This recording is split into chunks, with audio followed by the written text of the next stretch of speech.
A fog had settled over London that night, thick as smoke, muffling the city's noises and casting everything in a peculiar stillness.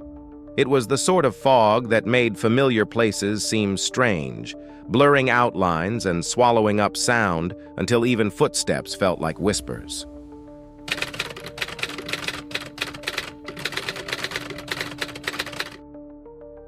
For as long as I could remember, I'd been driving through London's winding streets, yet tonight, everything felt different, almost unnatural. As I guided the sleek black car through winding alleys, each turn led me further from the known and into the unknown. The task I'd been given felt as heavy as the envelope itself, clutched tightly in my hand.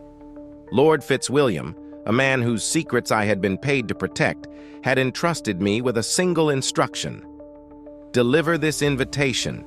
Speak of it to no one. In my 20 years of service, I'd seen and done much on his behalf, from managing private affairs to delivering sensitive letters. But tonight was different. I'd seen his face as he handed me the envelope, trembling ever so slightly, a shadow crossing his normally composed features. The envelope was unlike any I had handled before. Black paper embossed with an ornate crest, an intricate blend of symbols I couldn't quite identify, stamped with black wax. It felt heavier than its weight, carrying with it a sense of gravitas, or perhaps danger. In those first few moments, I was more intrigued than cautious, unaware of the descent it would bring into a world of secrets. The address was a location I'd never been to before, a grand estate perched on the outskirts of the city. With each passing minute, the roads grew narrower, lined with ivy-covered stone walls that towered high above the street. The trees stood like silent sentinels on either side, and in the dim glow of the headlights, their branches twisted in grotesque shapes. I gripped the wheel, a flicker of apprehension taking root as I neared my destination. At last, I arrived at the estate. It was dark, foreboding. Every window shuttered, giving the impression of a place that preferred to stay hidden. Stepping out of the car, I felt the chill bite through my coat as I made my way toward the grand entrance.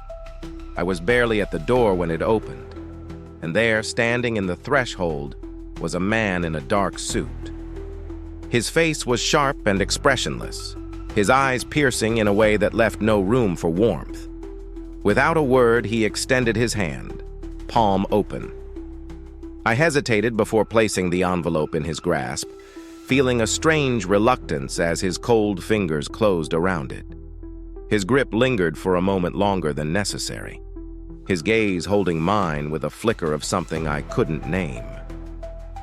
"Thank you," he said, his voice barely more than a whisper. There was something unsettling in his tone, as though he were imparting more than mere gratitude. Before I could respond, the door shut, leaving me alone in the chill of the night. The darkness around the house seemed to deepen, as though the walls themselves were closing in. For a moment, I found myself staring at the door, my instincts screaming that I should leave and never look back. And yet, an inexplicable curiosity tugged at me, a whisper that demanded I dig deeper, to know the reason for the invitation and the strange house that had swallowed it up. Returning to the car, I glanced up at the house once more, and there, in an upper window, I thought I saw the faintest glimmer, a shadow moving, watching. It was gone in a blink, leaving me questioning if I had seen anything at all. I shook off the chill creeping down my spine and pulled away, yet I couldn't shake the feeling that I was leaving a part of myself behind in that eerie place.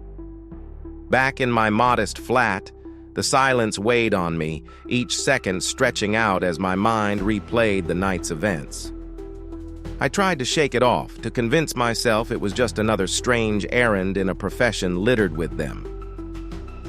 But sleep eluded me, my thoughts constantly circling back to the black envelope, to Lord Fitzwilliam's strained face and the cryptic figure at the door.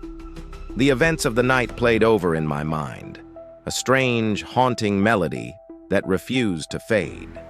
As the days passed, I found myself more restless. Small things seemed to shift around me, a lingering glance from a maid, the faintest whispers that stopped when I entered the room. I told myself it was paranoia, but I knew deep down that it wasn't.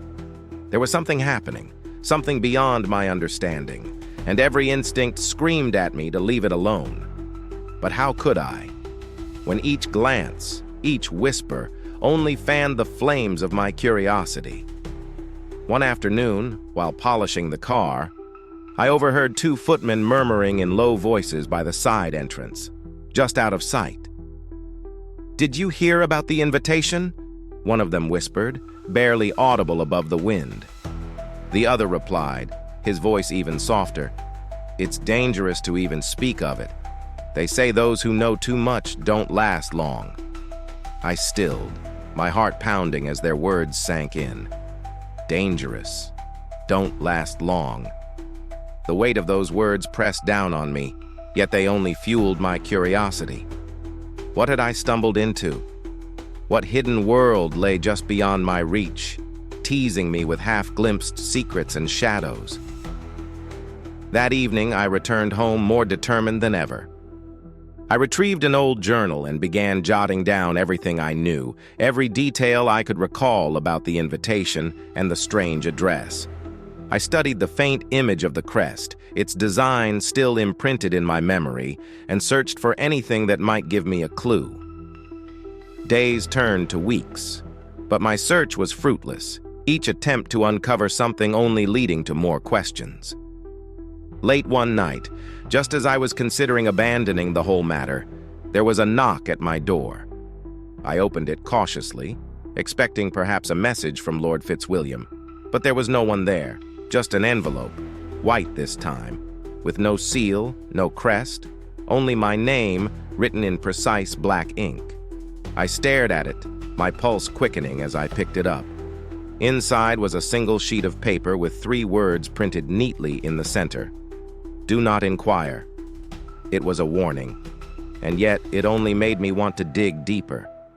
Whoever had left the note knew of my curiosity, knew I'd been probing into things that weren't mine to know. But the very fact that they'd issued this warning made it clear. There was something worth hiding. And if there was one thing I had learned over my years in service, it was that every secret had its cracks, waiting for the right person to pry them open. As I tucked the note back into the envelope, I felt a strange calm settle over me. I knew then that I wouldn't stop, couldn't stop. The invitation, the warning, the whispered rumors, they had pulled me into a game I hadn't asked to play. But now that I was in it, there was no turning back. The next step would take me deeper into the shadows, closer to the truth that lay hidden behind the walls of power. And God help me, I was ready to find it. Days slipped by like shadows, each one pulling me further into the web of intrigue I had unknowingly wandered into. Ever since that night and the cryptic warning that followed, I had been unable to focus on anything but the secrets lurking in the corners of Fairleigh House, the sprawling estate where I served Lord Hayworth. My world, once small and predictable, had shifted. Suddenly, every glance, every whisper, every silent nod between the household staff felt laced with hidden meaning. Curiosity is a strange thing, a subtle poison. It creeps in quietly, disguised as harmless wonder, only to grow until it consumes you whole. I was no stranger to secrets. Working in noble service, one learns quickly that certain things must be left unsaid. But this was different. This wasn't idle gossip about an affair or a scandalous friendship. This was something larger, something that had the power to shake the very foundations of Fairleigh House. One memory kept resurfacing, one I'd buried deep. Years ago, during my first winter with Lord Hayworth, a young maid named Eliza had been dismissed suddenly. She was a quiet girl, unobtrusive and kind, with a knack for avoiding attention. The sort of servant who could disappear into the fabric of the house, becoming one with the walls. But one evening, I overheard a hurried exchange between her and another maid. Eliza's voice had been frantic, her face pale as she whispered, I saw something I wasn't supposed to see. By morning, she was gone, her things packed, her departure shrouded in silence. The other servants had been tight-lipped, and Lord Hayworth had simply informed us that she was no longer with us. It was unusual, but I dismissed it at the time, thinking it to be just another discreet removal of a servant who'd perhaps overstepped her boundaries. Now, though, I wondered if Eliza had stumbled onto the same web of secrets I was beginning to uncover. The days after receiving that warning note became a blur of small discoveries, fragments that seemed meaningless alone, but together hinted at something darker. I spent my days on edge, my senses heightened to even the smallest detail. I noticed things I hadn't before: the sudden arrival of new staff, the frequent presence of outsiders who never lingered long enough to exchange a word, the lingering stares from certain members of the household who seemed to be assessing me, as if weighing my worth. One evening, as I was polishing Lord Hayworth's car, I caught sight of him speaking with a man I didn't recognize. They stood near the rear entrance, their heads bent close in conversation. The man's face was shadowed, his movements quick, furtive. As I watched, Lord Hayworth glanced my way, his gaze lingering on me with an intensity that sent a chill down my spine. He knew I was watching, and yet he said nothing. Instead, he returned his attention to the stranger, and they continued their conversation, their voices lowered to a murmur. That night, as I lay in bed, the image of their meeting replayed in my mind. Who was that man? Why had Lord Hayworth allowed himself to be seen, knowing I was nearby? I wondered if it was a message, a silent warning perhaps that I was treading dangerous ground. And yet the curiosity that had rooted itself within me was relentless, urging me to dig deeper. On a rare day off, I found myself wandering the city, my mind still consumed by thoughts of the envelope, the warning note, and the growing number of strange occurrences. Without realizing it, my feet led me to a part of town I rarely visited, an area filled with old bookstores and forgotten shops, relics of a bygone era. One shop in particular caught my eye. It was small, tucked between a pub and a milliner's, its windows cluttered with dusty books and odd trinkets. Inside, the air was thick with the scent of old paper and leather. Shelves lined the walls, filled with volumes on history, mythology, and the occult. As I browsed, a title caught my eye: Secrets of the Gentry. The book was old, its pages yellowed, the cover worn with age. I hesitated before picking it up, a thrill of anticipation sparking through me. Flipping through the pages, I found myself engrossed in stories of hidden societies, secret pacts, and the unspoken power wielded by those in royal service. One passage in particular stood out. It described a secret society rumored to have connections to the nobility, a group that operated in the shadows, ensuring that certain truths remained hidden from the public eye. The book spoke of the Black Crest, a symbol of this society, used to seal messages, and those who bore its mark were sworn to silence. My mind flashed to the envelope I had delivered, the black wax seal with the intricate crest. The pieces were falling into place, yet each new piece only deepened the mystery. Leaving the shop, the weight of what I'd read lingered, settling over me like a heavy cloak. Could Lord Hayworth be part of this society? Could Eliza, the young maid who'd been so abruptly dismissed, have seen something linked to it?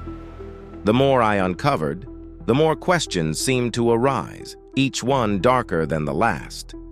It was as if I had opened a door to a world I had no business entering. Yet there was no turning back now. That night, I took a long walk through the city, my mind racing with possibilities. The lights of Fairleigh seemed dimmer somehow, the streets quieter, as if the entire city was holding its breath, watching me. I felt exposed, vulnerable in a way I hadn't felt in years. But there was no denying the thrill that accompanied the fear, a sense of purpose that I hadn't felt in years. For the first time in my life, I was no longer a mere servant. I was a man on a mission, drawn toward something greater, something dangerous. Returning to Fairleigh House the next day, I could feel the weight of every gaze, each passing look from the other servants now tinged with suspicion. They knew, I realized, or at least they sensed that I was different, that I was no longer content to remain in the shadows. I had crossed a line, one that could never be uncrossed. The knowledge I now possessed had changed me, altered my perception of the house and the people within it. But there was one more thing gnawing at me, a question that refused to leave my mind. Why had Lord Hayworth chosen me for this task? He was a man of considerable means, with access to individuals far more discreet than myself. Why risk exposing me to the Black Crest and all its secrets? The thought lingered, an itch at the back of my mind that refused to be scratched. In the days that followed, I began to pay closer attention to Lord Hayworth's comings and goings. He was more guarded than ever, his interactions with the staff terse and brief. Yet every so often, I'd catch him glancing in my direction, his gaze unreadable, a silent warning etched into the lines of his face. It was as if he knew I was onto him, as if he were waiting for me to slip up, to reveal the depths of my curiosity. Finally, late one evening, my suspicions were confirmed. I was cleaning the car in the dimly lit garage when I overheard Lord Hayworth's voice filtering through the door. He was on the phone, his tone clipped, urgent. "Yes, he's getting closer," he muttered. "I warned him, but he's persistent. I'll handle it, if it comes to that." I froze, my heart pounding. The realization hit me like a thunderbolt. He was talking about me. The warning note, the cryptic conversations, the strange behavior, all of it was connected. Lord Hayworth had been watching me, monitoring my every move. And now he was preparing to handle me if I got too close to the truth. I backed away, my mind reeling. What had I stumbled into? What secrets lay hidden within the walls of Fairleigh House, guarded so fiercely that even my own life was now at risk? The answers lay just beyond my reach, tantalizingly close, yet shrouded in danger. I knew then that I had two choices: abandon my search and return to the safety of ignorance, or risk everything to uncover the truth. As I stood there listening to the faint sound of Lord Hayworth's voice, I made my decision. There was no turning back now. The secrets of the Black Crest, the truth about Fairleigh House, and the mysteries surrounding Lord Hayworth, I would uncover it all, or die trying. There's a stillness that comes over a man when he's committed to a path from which he cannot return. It was a stillness I felt deep in my bones as I carried out my duties at Fairleigh House, each task accompanied by a quiet resolve. I would find the truth, no matter what it cost me. The Black Crest had become an obsession, and the more I thought about it, the more I realized that it was not merely a symbol, it was a door, one that led to answers I was determined to find. Late one night, when the rest of the household was asleep, I found myself drawn to Lord Hayworth's study. The door was locked, as it always was, but years of practice had taught me the value of discretion and the necessity of certain tools. Within minutes, I had the door open, my heart pounding as I slipped inside, closing it softly behind me. The study was dark, the only light a faint sliver from the moon filtering through the high windows. It was a room heavy with the scent of leather and tobacco, with dark wood bookshelves lining the walls, each filled with leather-bound tomes. The faint ticking of a grandfather clock echoed in the silence, a quiet reminder of the time slipping away. I moved to Lord Hayworth's desk, carefully lifting the lid to reveal an assortment of papers, letters, and ledgers. My fingers trembled as I leafed through them, searching for any clue, any hint of the Black Crest. Most of it was ordinary correspondence, accounts of the estate, letters from associates. But then, near the bottom of the pile, I found a letter sealed with black wax, the same ornate crest that had been on the invitation. My breath caught as I studied it. This letter wasn't addressed to anyone specific, only marked with the cryptic words, "For those who know." It felt like an invitation to secrets, a challenge to anyone bold or foolish enough to break the seal. My hands shook as I peeled back the wax, unfolding the paper to reveal a single line of text. The truth lies within the silence. It made no sense, but it set my mind racing. The silence? I thought back to the warning note left at my door, to the cryptic conversations I had overheard. What truth could be so dangerous, so vital to protect, that even those within Fairleigh House dared not speak of it? I tucked the letter back into its place and carefully exited the study, locking the door behind me. My thoughts were a tangled mess as I made my way back to my quarters. The truth lies within the silence. The words repeated over and over in my mind, a mantra, a puzzle begging to be solved.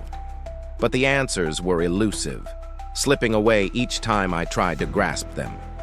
The following day, I was in the servants' hall, polishing silverware, when I overheard a conversation between two footmen. They were speaking in hushed tones, their voices barely audible above the clinking of dishes. "The society meets in the cellar," one of them muttered, casting a furtive glance around the room. "Only at night, and only those with the seal can enter." I froze, my hands gripping the silverware tightly. The cellar. Of course. Fairleigh House was old, filled with hidden passageways and forgotten rooms. I had never ventured into the cellar, but I knew it was a place most of the staff avoided. Rumors abounded about it, tales of strange noises in the night and shadowy figures slipping in and out of hidden doors. The Black Crest Society, if it existed, would thrive in such a place, where silence and secrecy were assured. That night, when the household was quiet and the corridors dark, I made my way to the cellar. I had memorized the path from the servants' hall to the back stairs, each step planned and rehearsed. The cellar door was unremarkable, a plain wooden door at the end of a narrow hallway. But as I approached, I felt a strange sense of foreboding, as though the very air were warning me to turn back. Ignoring the chill creeping up my spine, I pushed the door open and descended into the darkness. The stairs creaked beneath my weight, each step echoing through the silent corridor. The cellar was damp and cold, with stone walls that seemed to close in around me. I moved slowly, my lantern casting eerie shadows that flickered across the walls. As I reached the bottom of the stairs, I found myself in a large, open room. The stone walls were lined with shelves filled with dusty bottles, and the floor was scattered with crates and barrels. But it was the table in the center of the room that caught my attention. On it sat a single candle, its flame dancing in the stillness, casting a dim light over the objects arranged before it. There were documents spread out across the table, each one bearing the Black Crest. I leaned closer, my pulse quickening as I scanned the pages. They were records, lists of names and dates, each one meticulously documented. Some names I recognized: nobles, members of the clergy, prominent figures within the kingdom. Others were unfamiliar, their identities hidden behind initials and symbols. As I read, a picture began to emerge. The Black Crest Society was not just a gathering of nobles, it was a network, a web of influence that extended far beyond Fairleigh House. The society controlled information, manipulated events, and silenced those who threatened their secrets. They operated in the shadows, ensuring that their power remained hidden from the public eye. And then, at the bottom of one page, I saw a name that made my blood run cold, my own. Michael, servant to Lord Hayworth, it read, followed by a date and a single word: observance. Observance. The word hung in the air, heavy with unspoken meaning. They had been watching me, monitoring my movements, tracking my every step. The warning note, the strange encounters, Lord Hayworth's watchful gaze. It had all been orchestrated, a carefully crafted game designed to keep me under control. A wave of anger surged through me, followed by a sickening realization. I was a pawn in their game, a piece on their board, manipulated and observed from the very beginning. Every choice I'd made, every question I'd asked, had been anticipated, planned for. The Black Crest had allowed me to get this close, to see just enough to keep me curious, but not enough to reveal their true intentions. I backed away from the table, my mind racing. I had to get out, to escape before they realized how much I'd seen. But as I turned to leave, a shadow fell across the doorway. I froze, my heart pounding as a figure stepped into the room, blocking my exit. "Michael!" The voice was calm, measured, a tone I recognized all too well. It was Lord Hayworth. He stepped forward, his gaze fixed on me, his expression unreadable. "I warned you," he said quietly, his voice barely more than a whisper. "You were given a chance to walk away, but you chose to stay. You chose to dig deeper." I swallowed, my mouth dry. "What is this place? What is the Black Crest?" Lord Hayworth's lips curved into a faint smile, one that held no warmth. "It is a brotherhood," he replied, his tone cold and detached. "A network of those who understand the power of silence. Those who are willing to do what is necessary to protect the interests of the nobility." He moved closer, his gaze piercing. "You could have been one of us, Michael. You had the loyalty, the discretion, the dedication. But you lacked the most important quality, obedience." A shiver ran through me as his words sank in. Obedience. They had expected me to follow blindly, to accept their secrets without question. But I had defied them, and now I was paying the price. "You leave me no choice," Lord Hayworth said, his voice soft but filled with finality. "You've seen too much, Michael. The Black Crest cannot afford loose ends." For a moment, the weight of my choices crashed down on me. I had dug too deep, pushed too far, and now there was no escape. I was trapped, caught in the web of secrets I had so desperately sought to unravel. But as I looked into Lord Hayworth's eyes, a strange calm settled over me. I had come this far, risked everything, and I would not go down without a fight. "Do what you must," I replied, my voice steady. "But know that others will follow. Secrets don't stay buried forever." Lord Hayworth's expression flickered, a hint of surprise breaking through his composure. And in that moment, I knew I had struck a nerve. The Black Crest's power relied on fear, on silence, on the belief that no one would dare to defy them. But perhaps, just perhaps, I had lit a spark that would one day burn through their darkness. In the days that followed, I was a ghost within Fairleigh House, moving in silence, observing without being seen. My encounter with Lord Hayworth had left me shaken but resolute. His words echoed in my mind, an ominous reminder of the stakes I was now up against. I knew too much, and that made me dangerous to him and to the Black Crest. But I also understood something vital. They feared exposure. For all their power, the Black Crest thrived on secrecy, on the shadows that cloaked their deeds. And if there was one thing I'd learned about shadows, it was that even the smallest light could dispel them. I spent my days in routine tasks, careful not to arouse suspicion, but my nights were spent combing through every hidden corner of Fairleigh House. The cellar had proven fruitful, but I knew there were more secrets waiting to be uncovered. Each room held its own clues, fragments of conversations, letters hastily discarded, ledgers that hinted at payments made to unknown recipients. I pored over every detail, each small piece adding to the mosaic of deception. One night I discovered a ledger in Lord Hayworth's personal study, tucked behind a false panel in his desk. It was filled with transactions, large sums of money funneled to obscure organizations, names encrypted in symbols I couldn't decipher. It was clear these were no ordinary payments. They were bribes, payoffs, perhaps even funds for the Black Crest's activities. I copied down as much as I could, my hands trembling as I worked, knowing that each detail I recorded was a step closer to understanding their purpose. But I was not alone in my investigations. There were others in the household, servants who had seen too much, heard too much.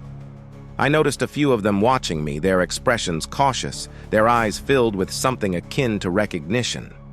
One evening, as I was making my way to the servants' quarters, a young footman named Edward intercepted me. He was nervous, glancing over his shoulder before leaning in close. "I know what you're doing," he whispered, his voice barely audible. "I've seen you, watching, listening. You're searching for something, aren't you?" I hesitated, weighing my response. Edward was young, barely more than a boy, with an air of naivety that made me wary.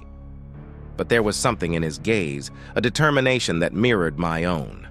I nodded slowly, my voice low. "I am, and I think you know something about it." He swallowed, his hands fidgeting as he spoke. "They don't trust me, you know. I'm too young, too inexperienced. They think I don't notice things, but I've seen strange things, heard whispers in the night." "What kind of whispers?" I asked, my heart pounding as he leaned closer. "About a room in the East Wing," he replied, his voice trembling. "They say it's forbidden, that only those with the Black Crest may enter. The maids call it the Chamber of Secrets. They say terrible things have happened there." A chill ran down my spine. I had never ventured into the East Wing. It was an older part of Fairleigh House, one that had been closed off for years. Most of the servants avoided it, claiming it was haunted, cursed even. But I knew better. Ghosts didn't frighten me. The real threat lay in the living, the men and women who used secrecy and fear as weapons. The following night, I made my way to the East Wing, my steps cautious as I moved through the dimly lit corridors. The air was thick, stagnant, carrying the faint scent of dust and decay. The walls were lined with portraits, their eyes seeming to follow me as I passed, a silent reminder of the house's long history and the secrets it guarded. At the end of the hallway, I found the door Edward had described. It was plain, unremarkable, yet there was something about it that made my skin prickle. I pressed my ear against it, listening for any sign of life. The silence was deafening, thick with unspoken warnings. But I was beyond fear. I pushed the door open and stepped inside. The room was dark, the only light filtering through a narrow, dust-covered window. It was sparsely furnished, a desk, a few chairs, a large cabinet against one wall. But what caught my attention was the tapestry hanging on the far wall, its fabric faded with age. It depicted a crest, woven in black and gold, the same symbol I had seen on the envelopes and letters. The Black Crest. This room was more than just a forbidden chamber. It was a shrine, a place dedicated to their secrets. I moved to the cabinet, my hands trembling as I opened it. Inside were rows of files, each one neatly labeled, each name bringing a fresh wave of dread. Some were servants, others members of the nobility, their lives meticulously documented. These were the records of the Black Crest's influence, the people they had controlled, silenced, or erased. As I scanned the files, one name leapt out at me: Eliza, the maid who had been dismissed so abruptly years ago. Her file was thin, just a few pages, but what I read made my blood run cold. She had stumbled onto a meeting, overheard something she shouldn't have, and the Black Crest had deemed her a liability. They had arranged for her dismissal, her silence ensured by fear. But there was more. The file mentioned others, servants, footmen, even members of the gentry, who had been silenced in similar ways. Eliza had been just one of many, her life deemed disposable, her silence bought with fear. The realization hit me like a punch to the gut. This wasn't just a society, it was a machine, one that operated in the shadows, ensuring that nothing threatened their power. And I was now part of that machinery, a cog that could be removed if I became too troublesome. As I stood there staring at the files, I felt a presence behind me. I turned slowly, my heart pounding as I found myself face to face with Lord Hayworth. He stood in the doorway, his expression calm, almost amused, as he looked at the open cabinet. "You couldn't leave it alone, could you?" he murmured, his voice filled with a dark satisfaction.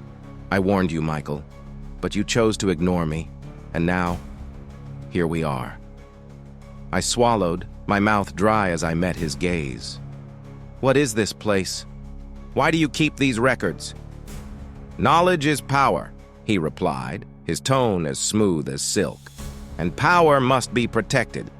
These records are our insurance, our way of ensuring that those who know too much remain silent." "And what about me?" I asked, my voice barely a whisper. "Am I just another name in your ledger?" He smiled, a cold, calculating expression that sent a shiver down my spine. "That depends, Michael. You have a choice even now. Walk away, forget everything you've seen, and you may yet live a long and quiet life. Or continue down this path and suffer the consequences." For a moment, I was tempted. The promise of safety, of peace, was alluring. But as I looked at him, at the smug confidence in his eyes, I felt a surge of defiance. I had seen too much, knew too much to simply walk away. The Black Crest was a poison, one that spread through the nobility, infecting everything it touched. And if I walked away now, I would be complicit in their crimes, another silent witness to their corruption. "I won't be silent," I said, my voice steady, defiant. "Not anymore." Lord Hayworth's smile faded, his gaze hardening. "Then you are a fool," he replied, his tone cold as ice. "And fools do not last long in this house." He turned and walked away, leaving me alone in the Chamber of Secrets. I knew then that my days were numbered, that I was marked. But I also knew that I had uncovered something far darker than I had ever imagined. The Black Crest was more than a society. It was a parasite, one that thrived on fear and silence. And as long as it remained hidden, it would continue to spread, consuming everything in its path. I left the room, my mind racing, my heart pounding with a strange mix of fear and exhilaration. I had seen the heart of the Black Crest, had glimpsed the machinery that drove it, and now I was ready to expose it, to tear down the walls of silence they had built. The days that followed were tense, filled with whispers and suspicious glances. The other servants sensed the change in me, the resolve that now burned within me. They knew, as I did, that the Black Crest was watching, waiting for me to slip, to make one final mistake. But I was no longer afraid. I had chosen my path, and I would follow it to the end. I'd uncovered the heart of the Black Crest, the center of its influence, and the means by which it kept control. But the knowledge came with a weight I hadn't anticipated. Each name I read in those hidden files, each person silenced or manipulated, became an unbreakable link in a chain now wrapped tightly around me. I had chosen to defy them, and there was no turning back. With every passing day, I felt the walls closing in. My sleep grew restless, my dreams haunted by the faces of those who had come before me, servants, footmen, maids like Eliza, all of them casualties in a silent war waged within the confines of Fairleigh House. Their stories were whispers in the dark, fragments of lives sacrificed to protect the secrets of the nobility. I had walked these halls for years, oblivious to the silent suffering embedded within the very walls. And now, each step I took felt weighted with the knowledge of their suffering. One afternoon, as I was cleaning the study, I came across a portrait that I had never paid much attention to before. It depicted a young man, his face strong, confident, the same piercing gaze that I now recognized in Lord Hayworth. But his eyes seemed softer, more vulnerable, a stark contrast to the hardened expression of the man I served. I realized with a start that it was an earlier portrait of him, taken long before he had become entangled in the Black Crest. It struck me then that Lord Hayworth, too, was a product of this silent machinery. He had been groomed, molded into the image of power and control, a guardian of the secrets that kept the nobility's foundations intact. How much of him was left beneath the layers of duty and deception? Had he ever questioned it? Felt the same sense of revulsion that now pulsed through my veins? These thoughts haunted me as I moved through my tasks, each day carrying the weight of what I knew. The faces of the other servants had changed as well. I could see the flicker of suspicion, the quiet fear that had settled into their eyes. They knew I had crossed a line, that I was no longer one of them. Some avoided me altogether, while others offered brief, sympathetic glances, as though they already mourned the inevitable consequences of my choices. But amidst the fear, there was a spark of something else, admiration, perhaps, or a quiet respect for the defiance they saw in me. It was a dangerous thing to inspire, that spark.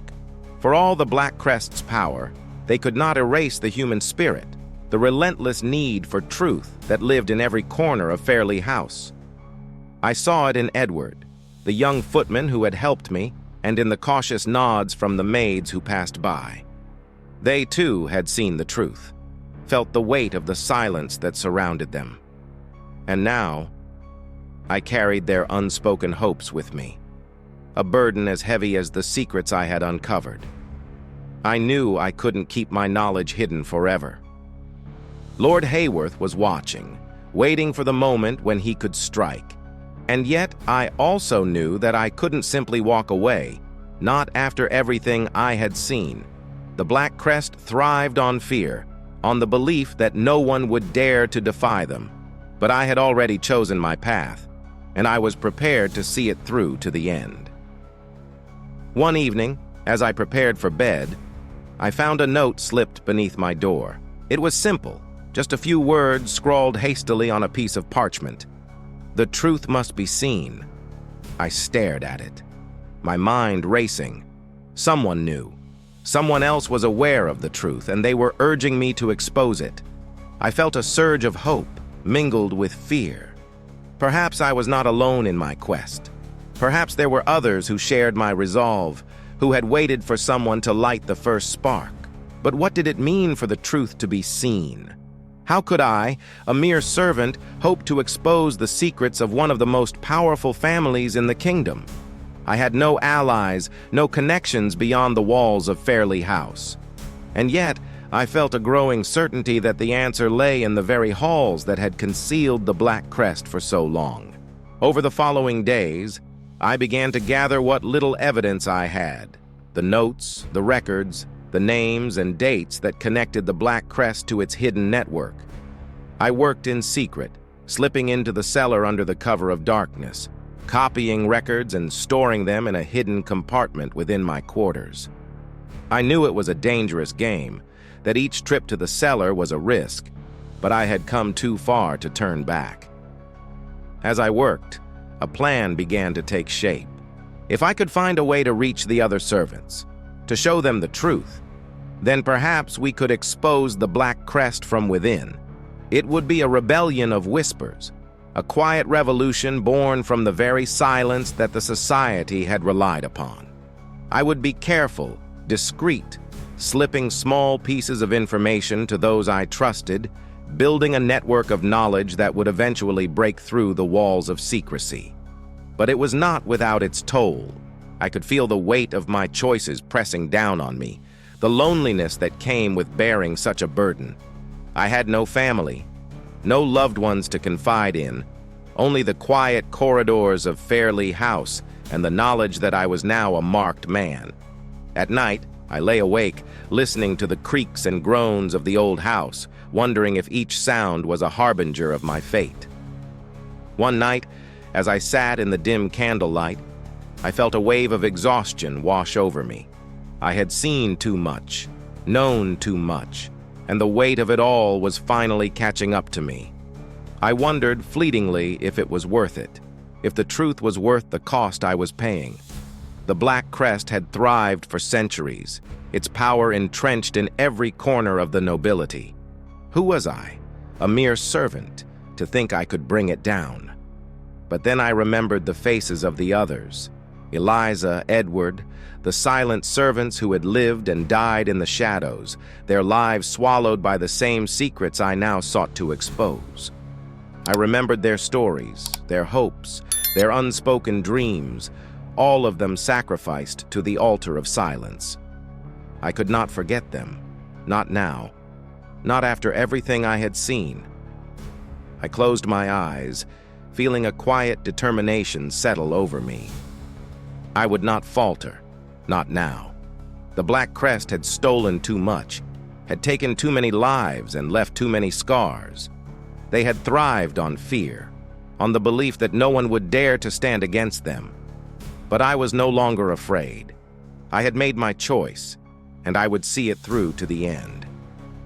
In the stillness of that night, as the candle burned low, I felt a sense of peace, a clarity that had eluded me for so long. The Black Crest's secrets would not remain hidden forever. One way or another, the truth would come to light, and I would be there to see it through. And as the dawn broke over Fairleigh House, casting its pale light over the silent corridors, I knew that I was ready.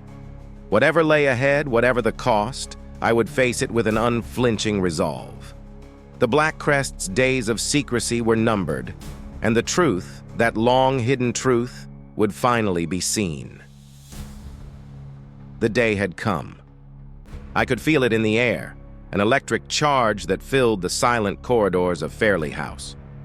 After weeks of watching, waiting, and gathering evidence, I was ready to confront Lord Hayworth. It was a risk, but I knew that hesitation now would only delay the inevitable. The Black Crest's secrets had been hidden for too long, and today I would cast the first light upon them. As I approached Lord Hayworth's study, the weight of my decision settled heavily on my shoulders. I had spent sleepless nights preparing, storing evidence in hidden compartments, distributing whispered messages to the servants I trusted. The network was small, fragile, but it was enough. I had planted the seeds of rebellion within the walls of Fairleigh House, and now it was time to see them bear fruit. I entered the study without knocking, finding Lord Hayworth seated at his desk, his gaze already fixed on me. There was no surprise in his expression, only a weary acceptance, as though he had anticipated this moment all along.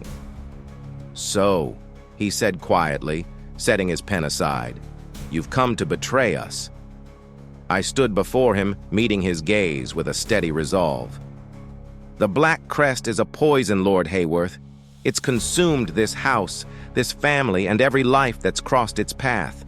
I can't be a part of it anymore." He sighed, leaning back in his chair, his expression unreadable. "You think you can dismantle centuries of tradition, of power, with a few whispered words? The Black Crest is more than a society, Michael. It's an institution. We protect the nobility, shield them from the prying eyes of the commoners. Without us, the entire structure would crumble." "And at what cost?" I demanded, my voice rising. "How many lives have been sacrificed? How many people have you silenced, simply to protect secrets that should never have been hidden?" Lord Hayworth's gaze darkened, a flicker of something, regret perhaps, crossing his face. But it was gone as quickly as it had appeared, replaced by the cold mask of authority that had become his shield. "You don't understand," he replied, his tone hardening. "The Black Crest is a necessary evil. The nobility is fragile, Michael. We operate on illusion, on the belief that we are untouchable. Without that illusion, we would be vulnerable to those who seek to destroy us." "That's a lie," I said, my voice steady. "You tell yourself that to justify your actions, to soothe whatever's left of your conscience. But the truth is, the Black Crest exists to protect itself, not the nobility. It feeds on fear, on the silence of those too terrified to speak out." For a moment there was silence, a heavy stillness that filled the room. Lord Hayworth looked away, his gaze drifting to the portrait on the wall, the same one I had noticed days before, of a younger, more innocent version of himself. I could see the conflict in his eyes, the brief flicker of vulnerability, and I knew that some part of him still remembered a time before he had become a guardian of secrets. "What will you do then?" he asked, his voice softer, almost resigned. "Expose us? Destroy everything we've built?" "I don't need to destroy anything," I replied. "The truth will do that on its own. The people who serve this house deserve to know what they're a part of, to decide for themselves whether they want to remain silent." Lord Hayworth closed his eyes, a shuddering breath escaping him. For the first time, I saw the man beneath the title, the remnants of a soul weighed down by years of silence and complicity. But when he opened his eyes again, the mask was back in place, his expression cold, distant. "Then you leave me no choice," he murmured. "The Black Crest does not forgive betrayal." I felt a wave of calm wash over me, a strange sense of peace that came with the knowledge of my fate. I had known from the start that this path would lead to danger, that I might not leave Fairleigh House alive. But the truth was worth the risk. The Black Crest had silenced too many voices, destroyed too many lives. And if my voice could be the one to break through that silence, then my fate was a small price to pay. "Do what you must," I said, my voice steady. "But know that you can't stop the truth from spreading. There are others, people within this house who see what I see. They won't remain silent forever." Lord Hayworth's gaze hardened, his fists clenching. But before he could respond, there was a knock at the door. A young maid entered, her eyes wide as she took in the tense scene. "My lord," she whispered, "the staff. They're gathering in the hall. They say they know." Lord Hayworth's face paled, the realization dawning on him. The whispers had already spread, the truth seeping into the very foundation of Fairleigh House. The servants had begun to piece together the secrets, the lies, the manipulation that had held them captive, and now they were ready to stand against it. I stepped back, a surge of pride swelling within me. The quiet rebellion had taken root, and there was no stopping it now. The Black Crest had thrived on silence, but today, that silence was broken. As I made my way down the corridors, I felt the weight of the journey I had undertaken, the burden of the secrets I had uncovered. I had lost much in the process, but I had gained something far more valuable, a sense of purpose, a belief in the power of truth. And as I joined the other servants in the hall, I knew that our voices, once silenced, would now be heard. I turned back for a final glimpse of Lord Hayworth, his figure standing alone in the shadows. For all his power, for all his influence, he was now as vulnerable as the rest of us, stripped of the illusion that had once shielded him. The Black Crest had crumbled, its secrets exposed to the light of day, and there was no turning back. As I stood among the gathered servants, a feeling of unity washed over me. We had lived in the shadows for too long, our lives dictated by secrets and silence. But today, we reclaimed our voices, our stories, our lives. And now, dear viewer, I invite you to ponder the power of secrets and the courage it takes to break free from them. What would you do if you were in my shoes? Would you have stayed silent, or would you have chosen to face the truth, regardless of the cost? Let me know in the comments, and be sure to subscribe to this channel if you want to hear more stories like mine. Remember, in a world that often rewards silence, the courage to speak up can change everything. So, what secrets are worth keeping, and which ones deserve to be shattered?